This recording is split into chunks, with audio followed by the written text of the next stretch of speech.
श्री नर्मदा दर्शन या पुस्तकाचे लेखक रेवाशंकर नर्मदा प्रसाद उर्फ दिनकर जोशी यांनी प्रचंड कष्ट करून 2005 ते 2014 या कालावधीत पायी परिक्रमा केलेल्या मैयाच्या भक्तांना एकत्रित आणून त्यांचे विचार, त्यांचे अनुभव, त्यांच्या अनुभूती, परिक्रमेतील त्यांच्या वाट्याला आलेली सुखदुःखे याचे एकत्रित संकलन करून हे पुस्तक प्रकाशित केले आहे. त्याचा उपयोग नवीन परिक्रमा करणाऱ्यांना प्रेरणादायी तसेच मार्गदर्शक होत आहे. या पुस्तकाचे वाचन आपण क्रमशः करणार आहोत. आज आपण सौ ललिता पाटील शिरोळी, जिल्हा कोल्हापूर यांचा लेख अभ्यासणार आहोत.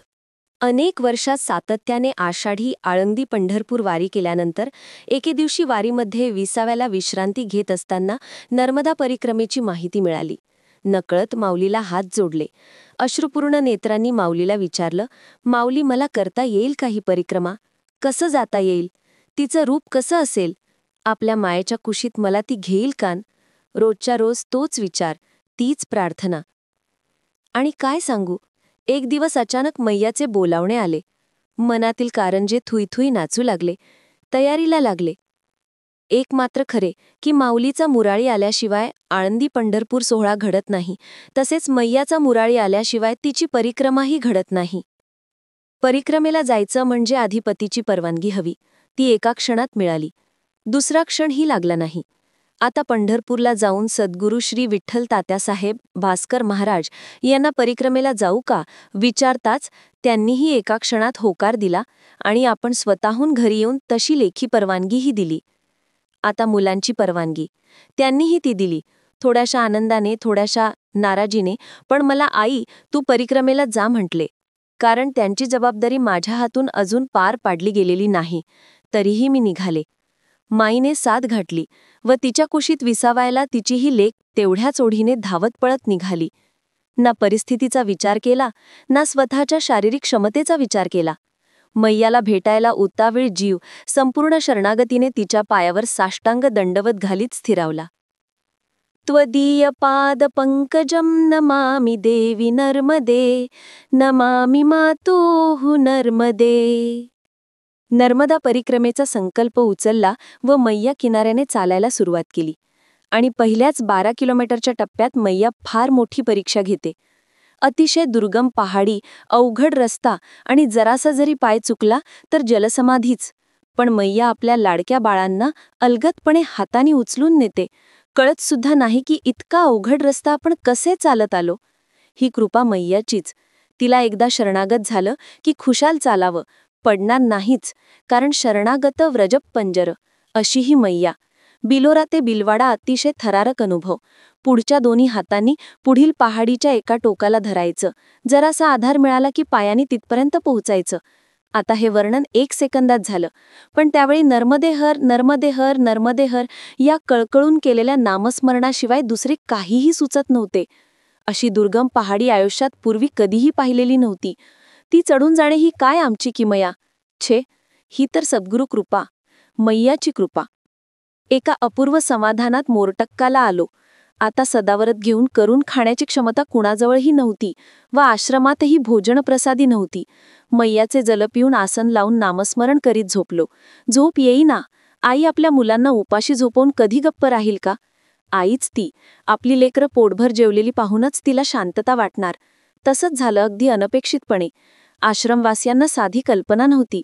एक मूर्ती छोट्या बालिकेसह गरम गरम जेवण घेऊन आली आणि चला उठा, कोण कोण उपाशी झोपलंय, या चटकन जेवायला बसा. मसाले भात, बटाटा भाजी, पुरी, शिरा, जिलेबी, 1 का 2 अनेक पदार्थ पत्रावळीवर वाढले जाऊ लागले. आम्ही महिलाही आनंदाने खाऊ लागलो. तृप्तीची ढेकर दिली, मग छान झोप लागली. पुढे बुराड नदी लागली. खांडवा नदीसुद्धा पार करताना एका संन्यासी मूर्तींनी मदत केली. बुराड नदी पार करताना सुद्धा संन्यासी मूर्तींनी म्हटलं की माँ, आपको यहाँ से पार कराने के लिए ही नर्मदा मैया ने हम खडे किया है. माईला किती काळजी पहा. तिथे आम्ही पोचण्यापूर्वीच आम्हाला मदतीचा हात देण्यासाठी कुणाची ना कुणाची योजना मैयाने पूर्वीच केलेली. पाहून डोळ्यातून झरझर अश्रू व्हायचे. मन भरून यायचं. सर्व गात्रे एकवटून साथ घातली जायची. आई, माई. पिलियामध्ये नर्मदेश्वर शिवमंदिरात रात्रीच्या वेळी पाहिलं की गावातील सर्व मुली-मुले, स्त्रिया व पुरुष आरतीला हजर. आधी भजन, नंतर आरती. आरतीनंतर प्रसाद, प्रथम कन्यांना, नंतर लहान मुलांना, नंतर मोठ्या स्त्रियांना आणि शेवटी पुरुषांना. असा हा क्रम जवळजवळ सर्वच ठिकाणी नर्मदा खंडात पाहायला मिळतो. प्रत्येक कन्येला ती मैया समजूनच तिच्याकडे अतीव श्रद्धेने व भक्तीने पाहिले जाते. मोठमोठे पंडित, तपस्वी हे सुद्धा त्या पूजनापूर्वी एक कण सुद्धा खात नाहीत. जणू काही इथे सत्युगच नांदत आहे. इथे प्रत्येक मुलगी सुरक्षित आहे. उंच उंच पहाडावरून छोट्या लहान एकट्या मुलीला चालत जाताना पाहिलं की मन भरून येते. हात जुडतात आपोआपच. नतमस्तक होऊन गावंसं वाटतं की मैया, तुझं रूप किती गोड, सुंदर, लोभासवणा आहे. तुझ्यावरून दृष्टी हलतच नाही.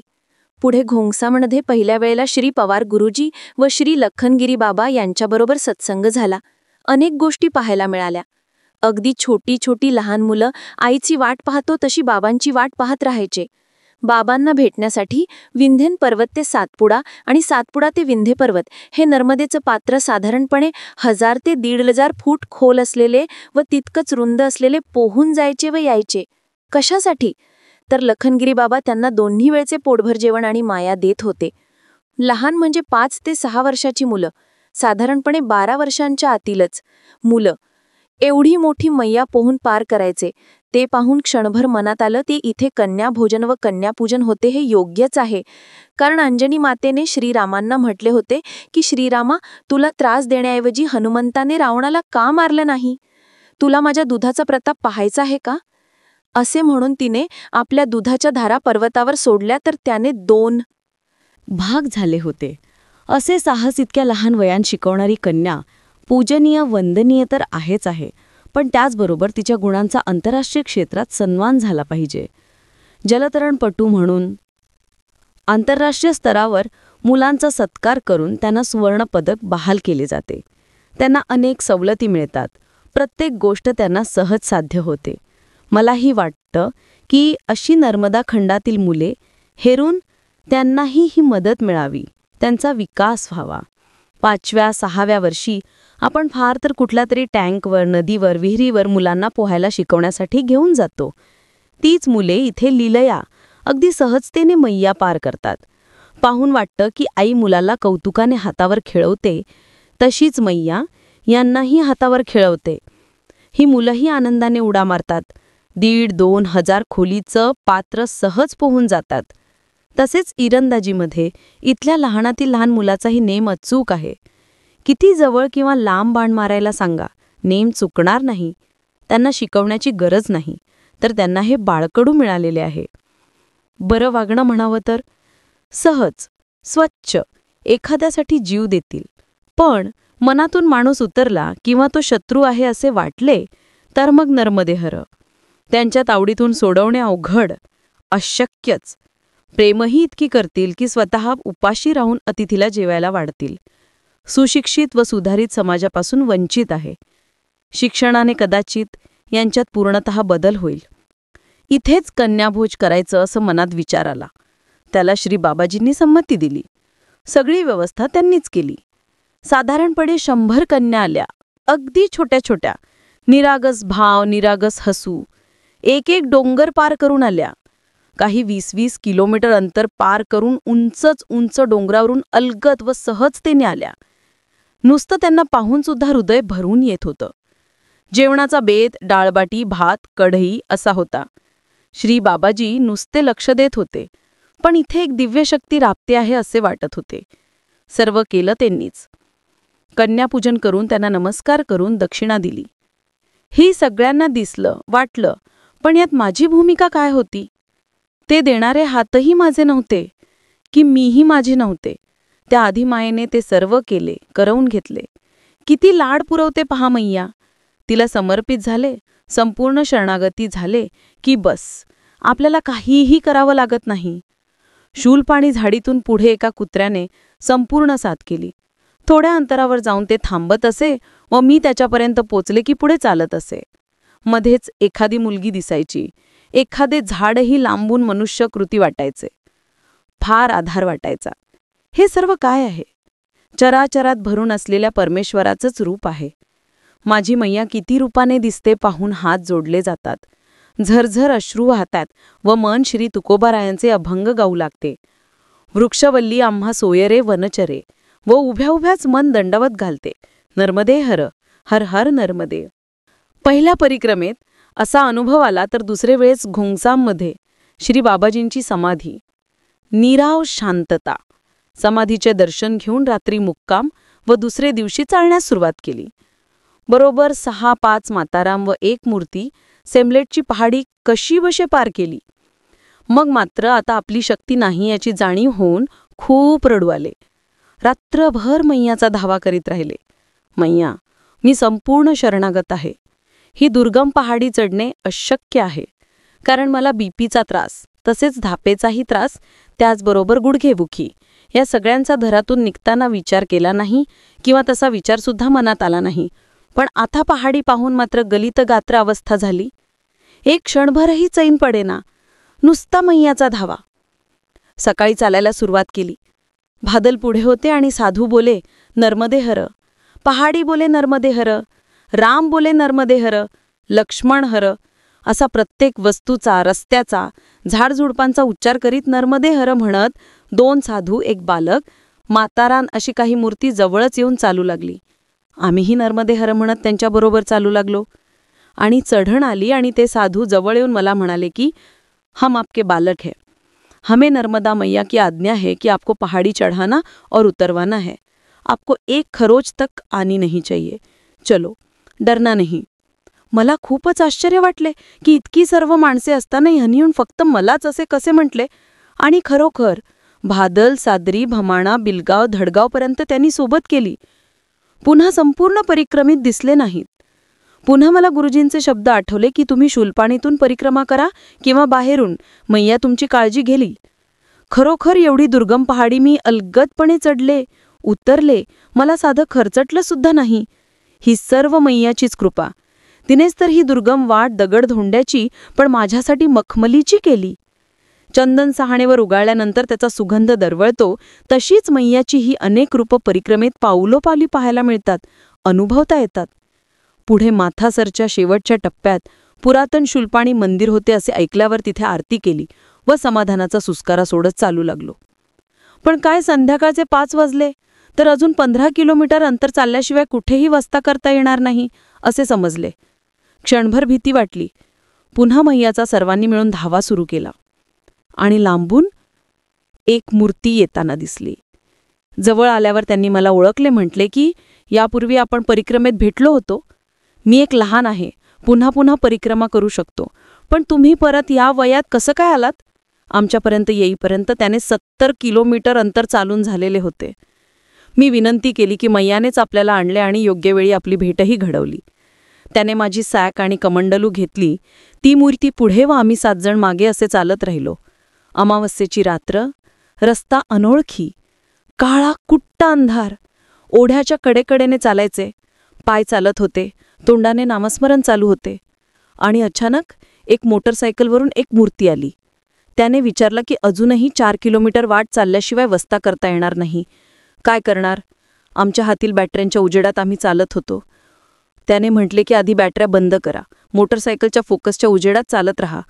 प्रकाश पोचतो आहे तिथपर्यंत चाला, मी मागून परत येतो. जसे करीत रात्री 8 वाजता आम्ही झरवाणीला दिनेश तडवीच्या घरी पोचलो. घरात पोचल्यावर लगेच मक्याची भाकरी व आमटी असे गरम जेवण आम्हाला वाढले.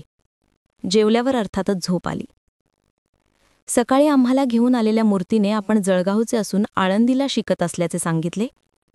मोटरसायकल कुणाची होती ते समजले. एक समजले की प्रसंग कसाही असो, मैया आपल्या लेकरांना सांभाळून आणते. पण घरीचा पांडुरंग कमरेवर हात ठेवून उभा आहे व भक्तांना सांगत आहे की या, तुमच्यासाठी भवसागर कमरे एवढा आहे. तर मैया म्हणते, अरे बाळांनो या, तुम्हाला भवसागर तरुण नेण्यास मी स्वतःच हात पसरून उभी आहे. मन डोलू लागले. नर्मदे हर हर. पुढे गोरागावला भारती मातांनी राहण्याचा खूपच आग्रह केला. पण आम्ही जेवून निघालो. आम्हाला वाटलं की आम्ही सहज 15 किमी तरी चालून जाऊ. पण छे, 1 पाऊलसुद्धा पुढे टाकता येईना. चालच खुंटली. मटकन खाली बसण्याशिवाय पर्याय उरला नाही. माताजींची मनोमन क्षमा मागितली. जवळच असलेल्या आश्रमात मुक्काम केला. नर्मदा खंडातील संताचा शब्द ओलांडून जाऊन चालत नाही याचा पुरेपूर अनुभव आला. मग पुढे असा अट्टहास करायचा नाही असे ठरविले. गुवारमध्ये पहिल्या वेळी मी आले त्यावेळी श्री ज्ञानेश्वर माऊलींचे वडील विठ्ठलपंत यांचे गुरु श्री रामानंद स्वामी यांचे जीवनचरित्र जे हिंदी व गुजरातीमध्ये आहे त्याचा मराठी अनुवाद करण्यासाठी मला प्रसाद रूपाने मिळाले. काशी मार्तंड हे पुस्तकाचे नाव असून स्वतः लेखिका अमिता शहा यांनी श्री रामानंद आश्रमात असणारे आपले गुरु श्री 1008 महामंडलेश्वर श्री महंत स्वामी अभिरामदासजी हिमालयवासी यांच्या शुभहस्ते 1 प्रसंग पारिजात 2 काशी मार्तंड हे 2 ग्रंथ दिले. त्यावेळी त्यांनी म्हटले होते की कदाचित हे ईश्वरी कार्य तुमचे हातून घडावे. ईश्वरी संकेत असेल म्हणून तुम्हाला त्यानेच इथपर्यंत आणले आहे.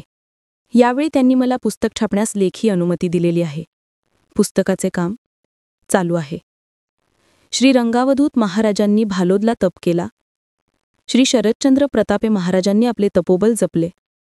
कलियुगातले श्री प्रतापे महाराज एक निर्भीळ, आनंदी, उत्साही, निष्पाप, निरागस व्यक्तिमत्व आहे.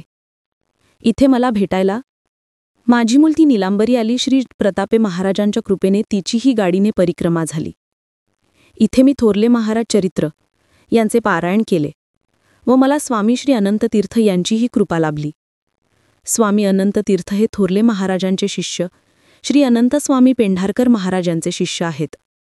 कठपूरला एक वेगळाच अनुभव, कारण आम्ही ज्या बोटीत बसलो बाबांनी फोन केल्यामुळे तिच्या आधी जी सुटली ती बोट 5 तास समुद्रात होती. तिच्यात पाणी चढत होतं. लोक ते पाणी काढीत होते. नंतर जी नाव सुटली त्यामधील एक मूर्ती शांत झाली म्हणून परत कठपूरला आली. आम्ही मात्र नर्मदे हर असा जयघोष करीत सकाळी 8 वाजता मिठी तलईला पोहोचलो. पुढे ही सर्व माणसे दहेजला एकत्र आल्यावर त्यांनी आमचे खूप कौतुक केले की मैयाची कृपा म्हणून 12 तासानंतर का होईना आम्ही सुखरूप पोहोचलो. भाडतभुतेश्वर मंदिरातील महाराजांना स्वतःहून हाक मारली व तेथील कथा सांगितली. मी बराच वेळ आलेले नाही पाहून आमच्याबरोबरच्या माताजीसुद्धा कथा ऐकण्यास बसल्या. त्यांनी सांगितले की इथे विष्णू शर्मा नावाच्या ब्राह्मणाने विद्यालय सुरू केलं. त्यांचे आपल्या शिष्यांवर फार प्रेम होते. ते पाहून स्वतः भगवान शंकर इतके निरागस प्रेम आपल्यालाही मिळावं म्हणून शिष्याचे रूप घेऊन गुरुकुलात आले. प्रथम 11 विद्यार्थी होते. आता शंकर भगवान यांच्यासह 12 विद्यार्थी झाले. गुरुजींनी नियम घालून दिला की रोज एका विद्यार्थ्याने सर्व कामे करायची. 11 दिवसानंतर यांचा नंबर आला. यांनी वायुदेवांना आज्ञा केली. त्याबरोबर सगळीकडचा कचरा जाऊन साफ स्वच्छ झाले आणि सुगंध दरवळू लागला. तसेच स्वयंपाकसुद्धा 56 प्रकारच्या व्यंजनासह तयार झाला. जेवणाची ताटे मांडून भोलेनाथ श्री गुरूंना बोलवण्यासाठी गेले. इतक्या लवकर सर्वच्या सर्व कामे करून आपला शिष्य आला हे यावर गुरूंचा विश्वास बसेना. त्यांनी म्हटली की तू सांगितल्याप्रमाणे सर्व तयार नसेल तरी 11 विद्यार्थी तुला नर्मदा मैयेत टाकतील. लगेच भोलेबाबांनी विचारले की समजा सर्व तयार असेल तर मी काय करायचे. त्वरित गुरूंनी म्हटले की तू ह्या सर्वांना मैयात टाक. असा ठराव होऊन सर्वजण आश्रमात येतात. पाहता तर सगळीकडे स्वच्छ व सुगंधित वातावरण. 56 प्रकारचे भोग तयार असून ताटे मांडलेली आहे. गुरु प्रसन्न झाले. खुशीत त्याने म्हटले की उद्या आता सर्वांनी एकत्रित काम करा, पण त्याआधी मैयामध्ये स्नान करून या. गुरु आज्ञेप्रमाणे सर्वजण स्नानास गेले. भगवंतांनी त्या सर्वांनाच मैयामध्ये टाकले व एकटेच आश्रमात आले. त्यांना एकटे आलेले पाहून गुरु फार दुःखी झाले.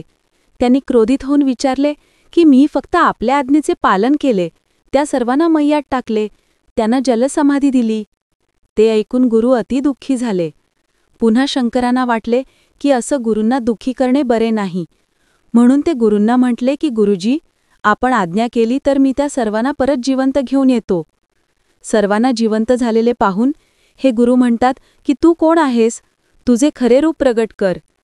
त्याबरोबर भगवान शंकर प्रगट होतात व आकाशवाणी होते की ज्यावेळी भाद्रपद अधिक महिना येईल त्यावेळी इथे मोठा मेळा भरेल. दर 18 वर्षांनी भाद्रपद महिना 2 वेळा येतो. यंदा तो आला असून आपण सर्वजण भाग्यवान आहात, म्हणून मलासुद्धा तुम्हाला थांबवून ही कथा सांगण्याची बुद्धी झाली. ही सुद्धा त्या जगनियंत्याचीच इच्छा. नर्मदे हर, हर हर नर्मदे. तिलकवाडा येथील वासुदेव कुटीमध्ये श्री विष्णुगिरी महाराजांनी स्वतःच्या घरात आल्याचा आनंद दिला. गुरु आज्ञेने ते इथे राहून परिक्रमावासींची सेवा करीत आहेत. पुढे गरुडेश्वर येथे आल्यानंतर घरून पतीचा फोन आला की इथे माझी तब्येत बिघडली असून सर्व तपासण्या करणे सांगितले आहे. मला काही सुचेना. स्वामींची प्रार्थना केली व तिथे समाधीसमोर बसूनच द्विसाहस्रीचा पाठ केला. संध्याकाळी 7 वाजता आरतीच्या वेळी पुन्हा फोन आला की माझे सर्व रिपोर्ट नॉर्मल आलेले आहेत, तरी तू परिक्रमा पूर्ण करूनच घरी ये. गरुडेश्वरला घाट फार छान बांधलेला आहे. मंदिराजवळूनच मैयाचे दर्शन घेतले. स्वामींचे दर्शन घेऊन उद्या पुढचा रस्ता ठरवून झोपी गेले. निशा पुढे कोटेश्वर येथेही आम्ही राहिलो दगडू बाबा आश्रमात. तिथे 24 तास रामधून चालते. मी सुद्धा पहाटे 3 ते 6 वाजेपर्यंत धून म्हणत बसले होते. तिथे जवळच असणाऱ्या राधाकृष्ण मंदिरात मी वाही दोघीजणी गेलो. तिथे जळगावचे पूर्वाश्रमांचे भुजबळ दाम्पत्य आहे. त्याने 20 वर्षापूर्वी मैयाच्या किनाऱ्याने 3 परिक्रमा केल्या. त्यावेळी त्याने सांगितले की आम्ही संध्याकाळचे 4:30-5 वाजले की मैया किनारी थांबून राहत होतो. दुपारी एकदाच स्वतःचं भोजन करायचे. मैयाला भोग दाखवून जेवायचे. आम्ही किनारा कधी सोडला नाही. 3 परिक्रमा केल्यानंतर त्याने संन्यास घेतला व आता 20 वर्ष राधाकृष्ण मंदिरात मैयाच राधाकृष्णाची सेवा करीत आहेत. आम्ही मराठी भाषिक त्यात वारकरी पाहून त्यांना खूप आनंद झाला. आम्हालाही त्यांच्या भेटीचे खूपच समाधान झाले. त्यांचे आत्तांचे नाव कमलानंद सरस्वती असून वय 80 पेक्षाही जास्त आहे. त्यांच्यासोबत त्यांच्या पत्नीही सेवा करीत आहेत. पुढे बोधवाडा येथे प्राचीन शिवमंदिर असून ते शिवयंत्रावर आहे व कळसाच्या गाभाळ्यात श्रीयंत्र आहे. हे मंदिर 12व्या शतकातील असून त्याचे पुनर्स्थापन 18व्या शतकात झालेले आहे. येथे महाराष्ट्रीयन संत महात्मा श्री रामदास त्यागी आहे. त्याने आमची छान सोय करून दिली. मैया किनारा व प्राचीन मंदिर पाहून क्षणभर समाधी लागली. संपूर्ण जगाचाच विसर पडला. कालीबावडीला आम्ही खूप चालत आलो. एकदम थकल्यामुळे आता जेवण नको असे वाटले. तेथील श्रीराम मंदिरात लाईटची सोय नव्हती व सदाव्रताची सोय नव्हती.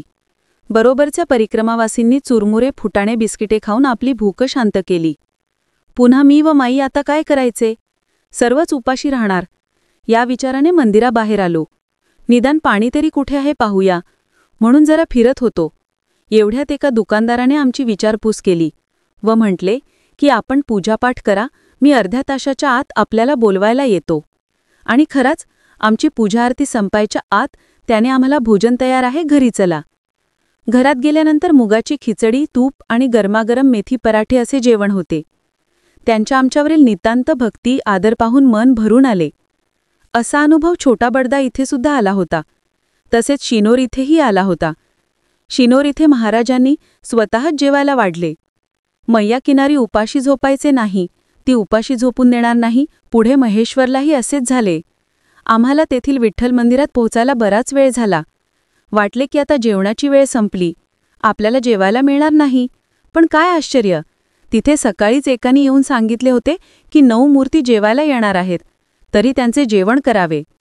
मंदिरातील महाराजांनाही विशेष वाटले. ते म्हणाले की तुमच्यासाठी जेवण तयार आहे, जेवायला बसा. सेमरला येथे विजांच्या कडकडाटासह पाऊस झाला. आम्ही मनोकामरा मंदिरात वस्तीला होतो. पहाटे 3 वाजता अचानक जाग आली, कारण अति सुंदर मोहक असा सुगंध दरवळत होता. साहजिकच मन नामस्मरणात तल्लीन झाले. सर्वजण झोपेत असताना मी मात्र एका चित्ताने मनोकामना महादेवाचे ध्यान करत होते व सुगंधित वातावरणाने मैयाने असाही अनुभव दिला म्हणून मोहरून गेले. म्हणत राहिले नर्मदे हर, नर्मदे हर, हर हर नर्मदे. नेमावरचे थोर महात्मा शांत झाले असल्यामुळे तिथे जेवण करून निघालो व सातदेव येथे मुक्काम केला. सातदेव येथे महाराष्ट्रीयन नागपूरचे साधू गेली 35 वर्ष सेवा करून राहत आहेत. तेथील शिवलिंग स्वयंभू आहे. येथे जल अर्पण केले असता सरळ पाताळात जाते. येथील कथा अशी की एकदा चंद्राला मारण्यासाठी राक्षस मागे लागले. ते सातदेवांनी पाहिले व भोलेनाथाची प्रार्थना केली. तेव्हा भगवान शंकर स्वतः प्रगट झाले व मागे 3 किलोमीटरवर असलेल्या चिपानेर येथे त्या राक्षसास मारले व होणारा अनर्थ थांबवला. भंगणा येथे पाताळगंगा व नर्मदा मैयाचा संगम आहे. पाताळगंगेला मंदाकिनी म्हणतात. येथे द्वापारयुगातील श्रीराम मंदिर आहे व 11 सिद्धांची समाधी आहे. येथे मुक्काम करून दुसरे दिवशी बगलवाडा जेथे वारणा नदी नर्मदा मैयाला येऊन मिळालेली आहे, तिथे श्री चितळे यांच्याकडे मुक्काम. आपल्या घरातच आपण आलो आहोत असा अनुभव पुन्हा एकदा त्यांनी दिला. पुढे वराचक्काला येथे मैयाचे रूप फारच विलोभनीय आहे. चंद्रकोरेसारखे रूप असून लांबपर्यंत तिचे दर्शन होते. येथे सीताराम ही अखंड धून चालते. येथील वैशिष्ट्य असे की या गावातील प्रत्येकाकडे नंबरप्रमाणे परिक्रमावासींना जेवण असते. त्या घरातील व्यक्ती येऊन परिक्रमावासींना जेवायला घेऊन जाते. तसेच येथील महाराजांनी 9 वर्षात एकदाही शिजवलेले अन्न खाल्लेले नाही. ऊन, पाऊस, वारा, थंडीमध्येही ते आश्रमातील मोकळ्या जागेत तुळशीची अनेक झाडे लावलेली आहेत. तेथे ठाकूरजीची सेवा करीत राहतात. त्यांनी या आश्रमातच कायमस्वरूपी राहून सेवा करा व आपलं जीवन सफल करा असा खूपच आग्रह केला. ठाकूरजीच्या जवळ अखंड ज्योत तेवत आहे. ग्वारी घाटावरील आरती पाहण्यासाठी झपझप पावलं उचलत खूप चाल केली. तो सगळा क्षीण आरती करताना वाहून गेला. तेथे श्रीपाद श्रीवल्लभ आश्रमात श्री महात्रिपुर सुंदरीची 18 किलो वजनाची चांदीची मूर्ती पाहिली. तसेच 64 योगिनींचेही दर्शन घेतले. हे जागृत स्थान आहे. त्यांनी कथा सांगितली की महात्रिपुर सुंदरी म्हणजे श्री सीतामाता आहेत. ज्यावेळी राम-रावण युद्ध होऊन श्रीरामांनी रावणाचा वध केला व श्रीराम व माता जानकी चर्चा करीत बसले असताना रावण मारला गेला, पण महिरावण अजून जिवंत आहे, त्याचा वध मी करेन म्हणून श्री जानकी देवीने आपले रूप क्षणात बदलले व महिरावणाचा वध केला. तीच ही महात्रिपुर सुंदरी रेणुका आहे. तेथील पावित्र्य, शांतता मनाला भावली. तेथील पुजाऱ्यांनी म्हटले की इथे आम्ही शक्यतो कुणाला आत येऊ देत नाही, पण का कुणास ठाऊक पण तुम्हाला या म्हणण्याची मला बुद्धी झाली. त्यांनी म्हटले की 5 मिनिटे ध्यान करून तिची प्रार्थना करा. आम्हीही 5 मिनिटे ध्यान केले. नंतर माता जानकी, रेणुका व मैयाची आरती केली. अमरकंटक येथे मार्कंडेय आश्रमात श्री वृंदावनवासी महात्म्यांनी श्रीमद्भागवत इतके छान सांगितले की मी देहभान हरपून गेले. आरतीचे सूर ऐकून मी एकटीच मंदिरात गेले. त्यावेळी त्यांनी म्हटले की आओ माताजी, हम भी आपको मिलना चाहते थे. ते श्रीमद्भागवत सांगत असताना माझ्या नेत्रांतून झरझर अश्रू वाहत होते. श्रीकृष्ण भक्तीत मी अक्षरशः नाऊन निघाले. शेवटी त्यांनी म्हटले की तुम्ही मैयाची परिक्रमा करीत आहात, हे दिवस तुमच्या आयुष्यातील सोन्याचे दिवस आहेत. यामुळे तुमचे जन्मकुळ, पतीचे कुळ व मामाचे कुळ असा सर्वांचा उद्धार होईल. सहजतेने हात जोडले. नतमस्तक होऊन म्हटले, नर्मदे हर, हर हर नर्मदे. दुसरे दिवशी त्या महात्म्यांना काही दक्षिणा तरी द्यावी म्हणून मी परत गेले तर ते तिथे नव्हते. मायके बगीच्यामध्ये जनकबा व एक कच्छच्या माताराम भेटल्या. त्यांनी संपूर्ण रात्रभर भजन केले. पुढे त्या महाराजपूर येथेही मैया किनारी भेटल्या. त्यांनी खिचडी हलवायला एक साधी स्वच्छ काठी म्हणजे लाकूड घेतली होती आणि पत्रावळीवर वाढत होत्या. सहज मनात विचार आला की आपण आपल्या गरजा किती कमी करू शकतो, हेच तर परिक्रमेत शिकायचं असते. नर्मदा थंड ही एक तपोभूमी आहे, तशीच प्रायश्चित्त भूमीही आहे. मैयाची आरती, पूजा, दिवे सोडणे हा तिचा विलास आहे, तो तर केलाच पाहिजे. त्याचबरोबर 5 कर्मेंद्रिये, 5 ज्ञानेंद्रिये व मन यांनी तिला जाणून घेऊन आनंदाने, अनासक्तीने परिक्रमा करण्यातच जीवनाचं सार्थक आहे. होशंगाबाद येथे आम्ही नर्मदा पुराण हे ग्रंथ घेतले. पुढे त्याचे पारायणही केले. मैयाची एकदा परिक्रमा करून आपल्याकडून सर्वच गावे पाहणे होत नाही. प्रत्येक ठिकाणचा अनुभव वेगळा, आगत्यही तितकेच. मागच्या वेळेस मी दत्तवाडामध्ये महाराजांनी खूप आग्रह केला आणि म्हटले की मैया, अगर तुम्हारा बेटा तुम्हें रुकने को कहे तो रुक जाओगी ना. मी सहजतेने हो म्हटलं. त्यांनी लगेच म्हटले की मैं भी आपका बेटा हूँ, आज तो रुक जाओ. किती निरागस प्रेम. असं निरागस निर्व्याज प्रेम बहुतांशी कुठेही मिळणे शक्य नाही असं मला वाटतं. यावेळी दत्तवाडा जाणे जमले नाही तर मोहीपुराला वस्ती केली. तिथेही असाच घरच्यासारखा आगत्य.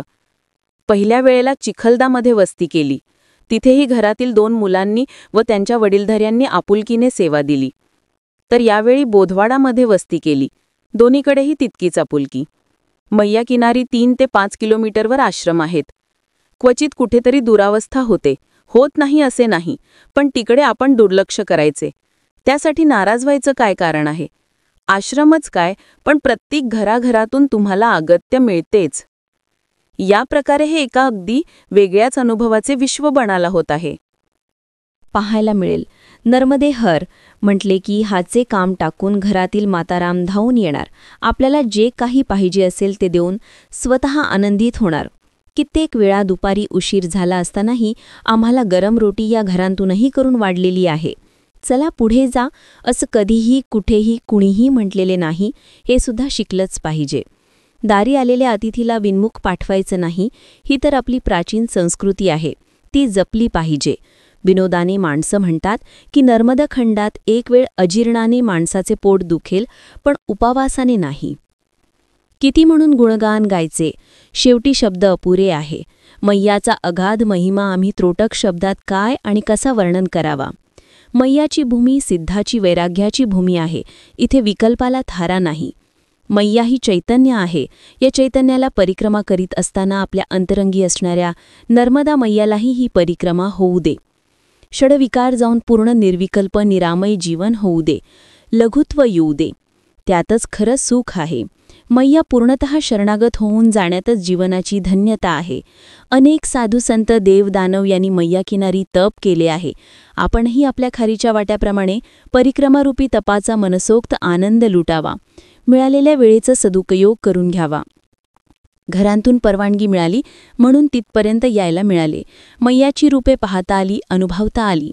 ब्रह्मनंदात लीन होऊन स्वतः ब्रह्म होऊन जाण्यातच परिक्रमेचे सार्थक आहे. तसा प्रयत्न तर करत राहूया. मैयाचे सद्गुरूचे आशीर्वाद तर आहेतच. तेच शक्ती बुद्धी देतील. नर्मदे हर, नर्मदे हर, नर्मदे हर हर हर.